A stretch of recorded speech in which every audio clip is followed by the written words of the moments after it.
Good evening, team, and the Chief Executive Officer of this organization. My name is Sylvester Zofu, and I'm going to make a presentation about giving a brief of the organization's cybersecurity policy and the executive summary. And first, I'm going to give a presentation layout of what I'm going to present. And one, we're going to look at creation and changes of standards, alignment to NICS cybersecurity framework, cybersecurity program development, security policy, business objectives, system and network diagrams, looking at risk assessment, business impact analysis, and business continuity plan. Then we're going to do a comparison of standards, then incident response and handling plan, cybersecurity awareness, and infographic. Then after that, we're looking at the executive summary. On the introduction, JAM Corporation is a prominent retail company with a vast network across in the Northern America with over 900 retailers. So we are going to look at creation and changes in standards. The creation and modification of standards with JAM Incorporation follows a structured process. This involves input from cybersecurity and experts, IT personnel, and relevant stakeholders. The process includes conducting risk assessments, analyzing emerging threats, reviewing, and all this. Then going to alignments to NIST cybersecurity. JAM aligns cybersecurity programs with the NIST cybersecurity framework, which provides comprehensive approach to managing, reducing cybersecurity risks. And we are going to look at the alignment. What are these? Looking at identify, protect, and all these, respond to recovery. Then what does all this mean when we talk about identify? When we talk about identify, is identify all the relevant assets, then identify business environment, identify government framework, identify threats, vulnerabilities, identify risk management strategy, and identify strategy to for supply chains. Then when we talk about protect your assets, protect assets by managing access, then protect assets by managing awareness, protect assets by managing data security. When we talk of detect your anomalies, what do we mean here? Detect anomalies by analyzing events, detect anomalies by monitoring systems, detect by anomalies by maintaining process. Then we look at respond, recover, and recover from the incidents. Then company, that's the JAM company NIST alignment. We are looking at how do we align the NIST. Aligning JAM Inc. NIST framework. These details looks at the three key basic areas: framework core, framework implementation tiers, framework profile. When we look at framework core, what do we mean here? The framework core is grouped into 5 groups: identify, protect, detect, respond, recover, which provides a procedural guideline to the organizations while addressing the dynamic nature of cybersecurity risk threats. Framework implementation tiers. These provide the context under which cybersecurity is perceived. They range from partial, that is tier 1, to adaptive tier 4. Tiers describes an increasing degree of precision and complexity in cybersecurity risk arrangement. Then from there we have got the framework profile, which the profile normally enables an organization to establish a roadmap for reducing cybersecurity risk that is well aligned with organizational and sector goals, consider legal, regulatory requirements, and industry best practices reflect the risk management priorities. Then JAM also must comply with various regulatory requirements, including the California Consumer Private Act, looking at the GDPR, looking at the PCI DSS. The CCPA provides the California residents with specific rights regarding their personal information, and organizations must comply with it. Then we have GDPR applies to companies that process the personal data of EU residents, and PCI. Then we have the DSS. Then the risk and threats in the organization, complying with the NIST. How? Most notable, their publicly accessible internet websites. Uh, then we look at the social engineering attack in the form of phishing and spear phishing attacks. Looking at the organization, these are threats within the organization. Like recently had a denial of service and all this. Then what do we do? Mitigation measures. We look at prevention, employee training, backup. Jam Inc. faces several cybersecurity risks, including phishing attack, malware, infections, considering threats and data breaches. To manage these risks, the company should implement security controls such as access control, encryption, and monitoring systems. Regular training and awareness and programs can help prevent employees from falling prey to phishing and all this. Then looking at cybersecurity program development, JAM Incorporation employs cybersecurity lifecycle approach to establish and maintain a robust cybersecurity program. This encompasses several methodologies, including risk assessment, business impact analysis, and the development of business continuity plan. The cybersecurity program is designed to support the organization's strategic initiatives by protecting critical assets, ensuring regulatory compliance, fostering customer trust, and enabling security digital transformation. Then looking at JAMS Inc. security policy is crucial component of the organization's cybersecurity program. The policy sets out a guideline, rules, and procedures to protect information, assets, maintaining the integrity of the systems and network, and ensure compliance with compliance laws and regulations by aligning with business objectives. Look at the security policy enabling. So JAM to effectively balance security measures with operational efficiency and innovation. Then looking at security policy and business objectives. Acceptable user policy. The acceptable user policy for information systems within JAM Inc. outlines the duties and responsibilities of all users of the organizational systems. This policy outlines the acceptable use of resources, safety measures for protecting data, and compliance with laws and regulations. The policy also outlines the consequences for any user who does not comply with the acceptable use policy. All employees must read and agree to the policies before accessing any of the organization's systems. Then looking at still on that, how do the organization look at employee onboarding and offboarding procedures? JAM requires all employees to go through rigorous onboarding and offboarding process. All new employees must first complete a background check before they can be hired. Once the background check is complete, the employee must undergo an extensive onboarding process.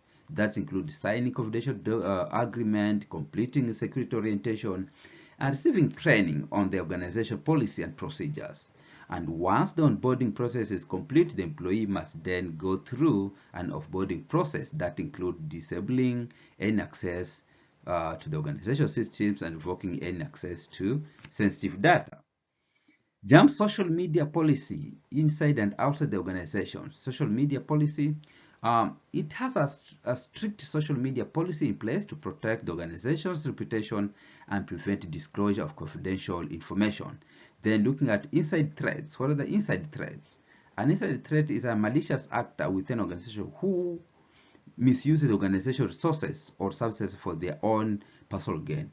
So the organization has implemented a comprehensive security policy to identify, monitor, and mitigate the risk associated with inside threat. These policies include measures such as monitoring user access to the organization systems, implementing access control measures, and conducting regular security audits. Then when we look at mobile surface device policy, what do the organization has? And the organization has implemented a mobile device policy to protect the organization's data and resources from malicious actors. All employees are required to use PIN code access to access their devices. They must also ensure that their services are up to date with the latest security software.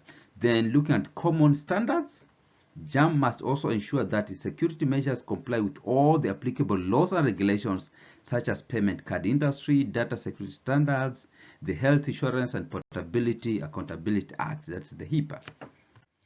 Looking, what's the conclusion about this? And JAM has implemented a comprehensive security policy to protect its customers, employees, and assets from malicious actors, natural disasters, and other external threats.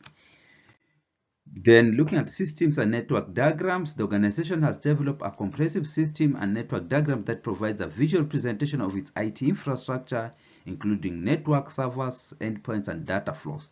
It serves as a vital reference for identifying potential vulnerabilities, understanding the dependencies of the system, and implementing appropriate control. Then looking at the organizational technical requirements, we have 40 is required within there. We are looking at security, scalability, reliability, and performance. Then looking at, based on the identified technical requirements, we're looking at, what are we looking at?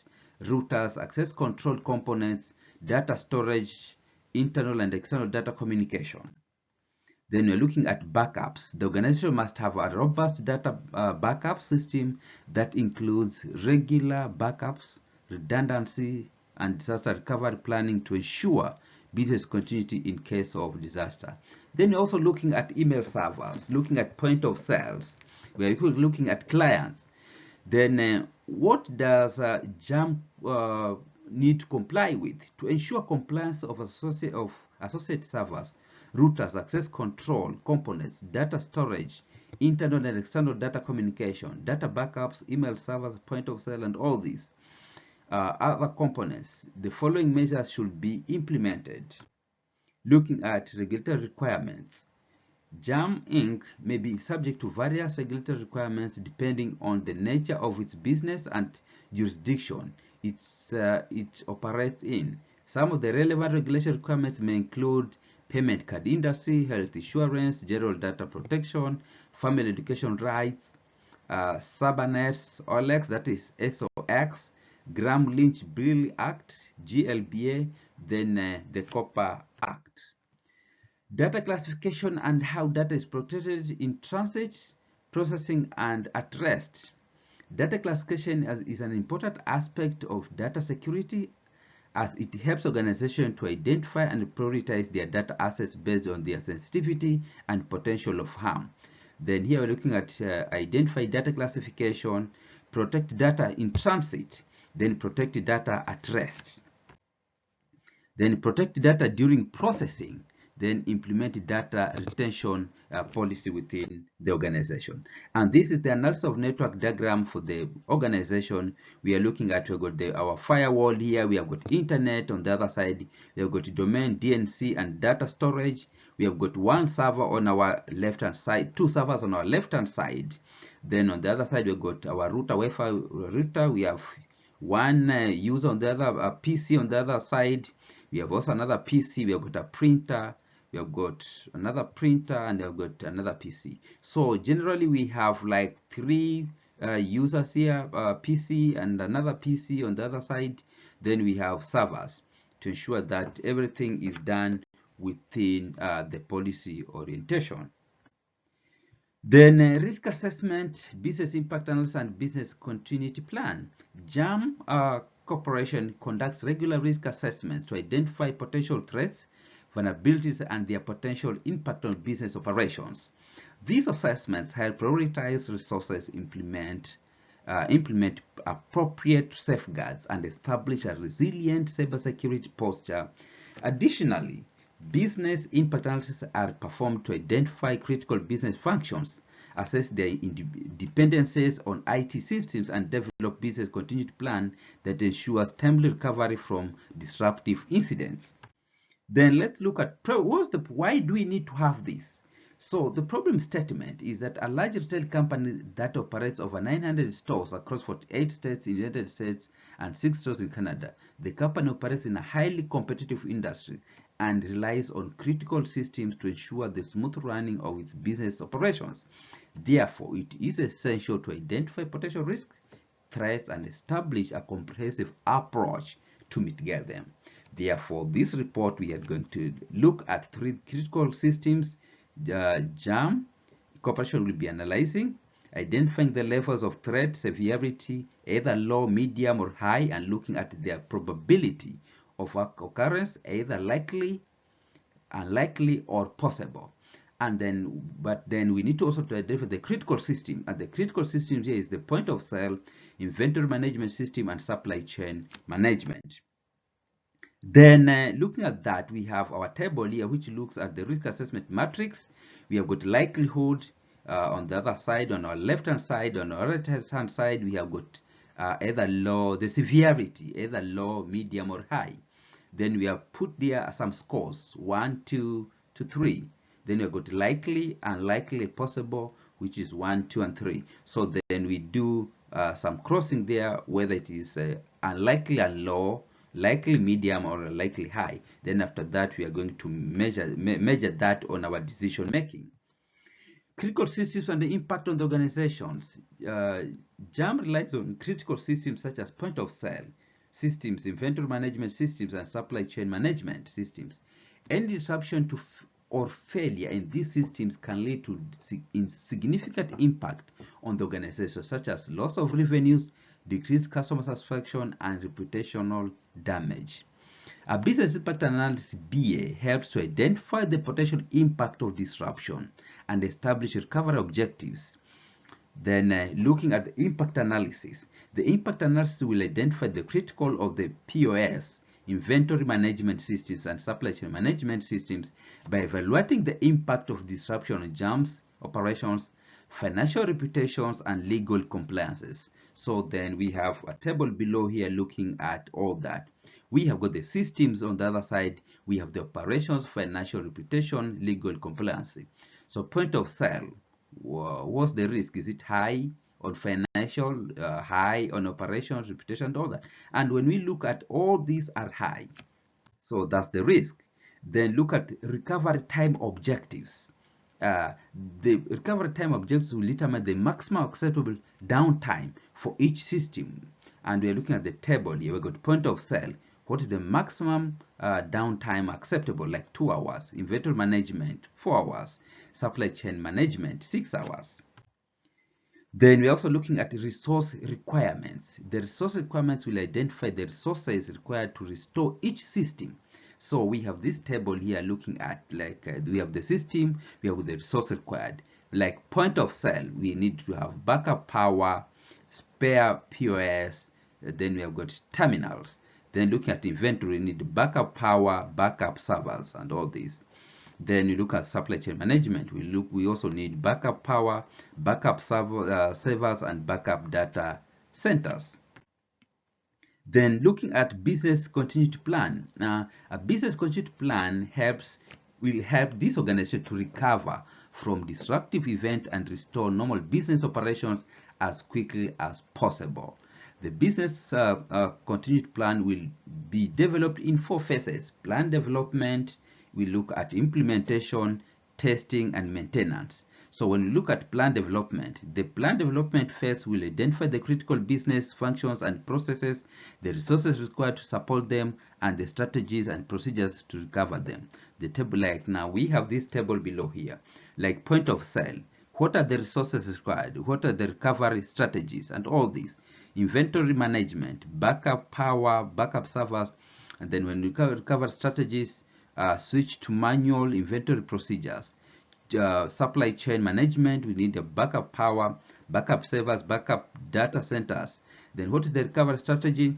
Activate backup supply chain. Then we go to implementation.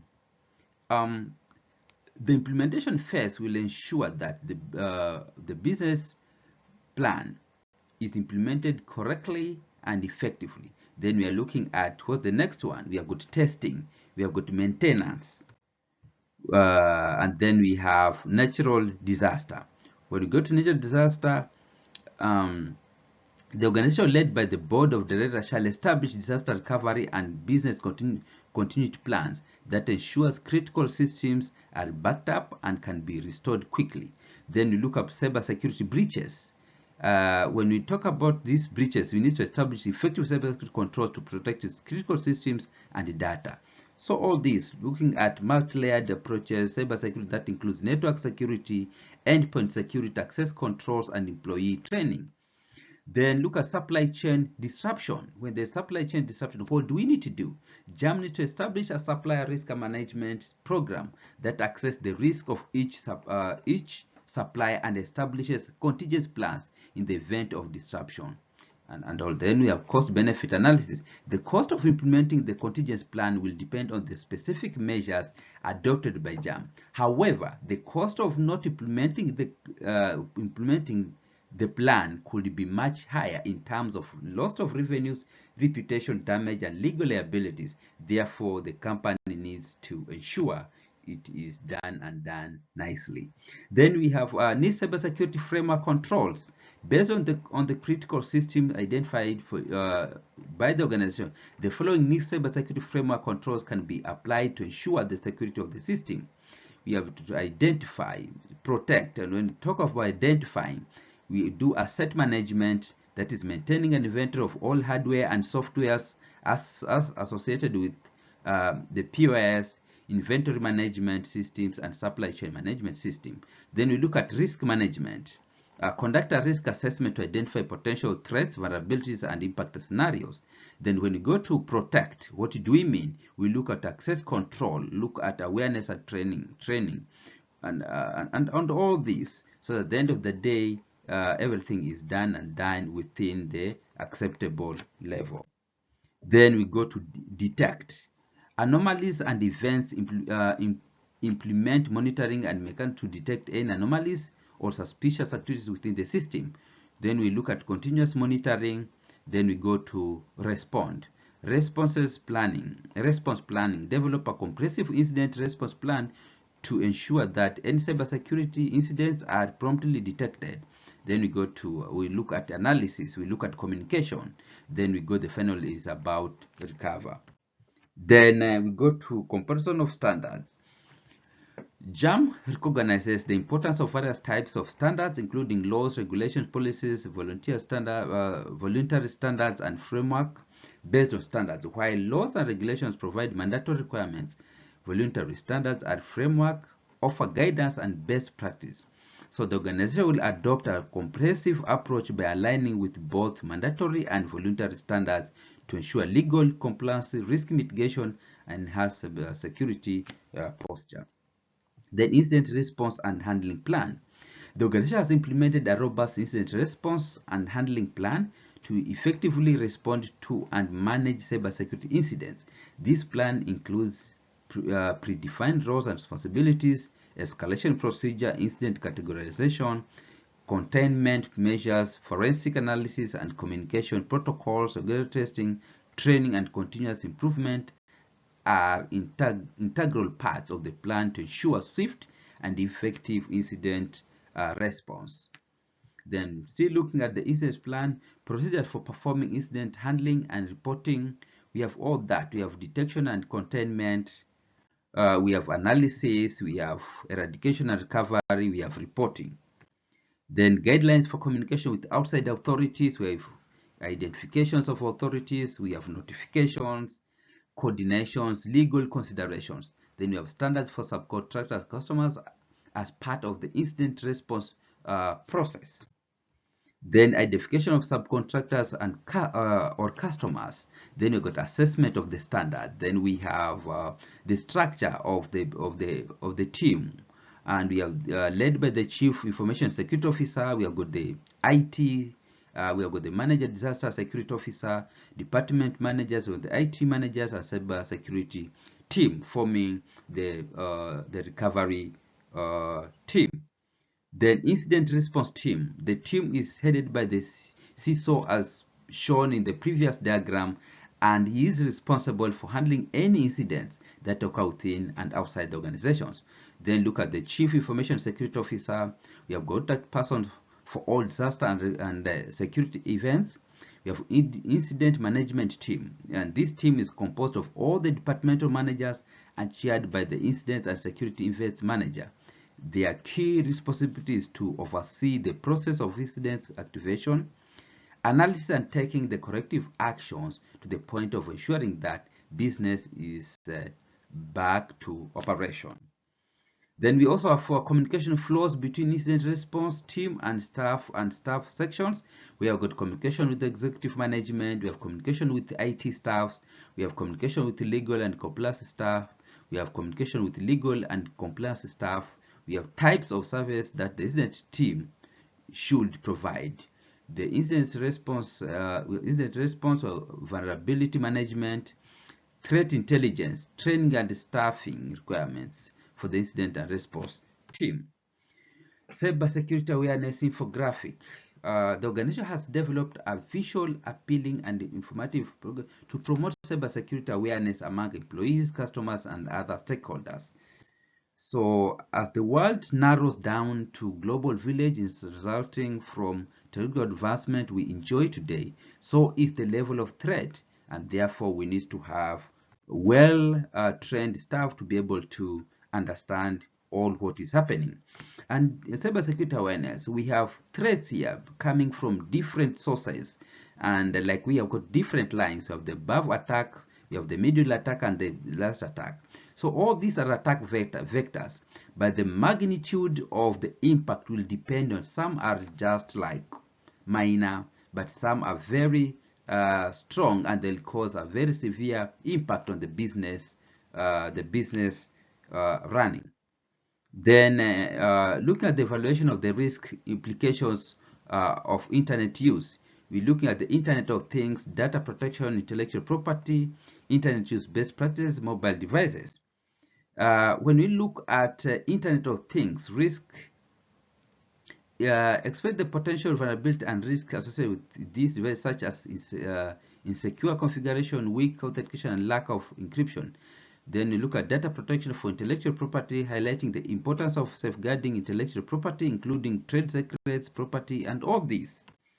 Then internet use best practices, provide guidelines for safe internet use, such as avoiding suspicious websites, being cautious with email attachments, and looking at the leaks and all this. Then we're looking at mobile devices and security. We are educating the employees on securing their mobile device, including setting strong passcodes and all that. Then web application security risk based on WASP. And on this, we are looking at all the 10 areas under the WASP, which is injection attack, broken authentication and session management, cross-site encryption, looking at insecure direct object references, security misconfiguration, sensitive data exposure, and all these. Missing functional levels access control, cross-site request forgery, using components with known vulnerabilities, and validated redirects and forwards. Then we have a diagram here that represents the web application security risk based on the OWASP, and we have broken access control as presented here, injection, insecure design, security misconfiguration, vulnerability and outdated configuration, identification and authentication failures, softwares and data integrity failures, security logging and monitoring failures, server-side request forgery. So all this information. Then when we are developing and implementing a web application security, what's the process here? Looking at secure code practices, regular security assessment, web application firewalls, employee training, and incident response plan. Then still developing and implementing web application, we are looking at secure code practices. Emphasize the importance of using secure coding techniques such as input validation, output encoding, and prepared statements to prevent common. Then looking at regular security assessment, and we are encouraging the organization to conduct periodic security assessments, including penetration testing, code review to identify and addressing vulnerabilities. Then we are looking at web application firewalls, and we are trying to explain the benefits of implementing WAF to monitor and filter incoming web traffic for potential attack. Then looking at employee training, we are stressing the significance of ongoing employee training to raise awareness about web application security risk and best practices. Then we are looking at incident response plan, trying to describe the importance of having a well-defined incident response plan to quickly and effectively respond to cybersecurity incidences. Then at the end of the day, the executive summary of this is the organization is committed to safeguarding its digital assets, ensuring customer trust, and maintaining operational resiliency. The organization's cybersecurity policy encompasses industry best practices, regulatory compliance, and alignment with the NIST cybersecurity framework. By adopting a comprehensive approach that includes risk assessments, business impact analysis, and incident response planning, JAM Corporation established a robust cybersecurity program that supports strategic initiatives and mitigates cyber risks. Here we have references that I've been able to use to be able to come up with these discussions, and I'm handing this report, and in case there are any questions that we need to clarify, then hesitate not, we'll be able to clarify and be able to provide any necessary solutions. Thank you very much and have a good evening.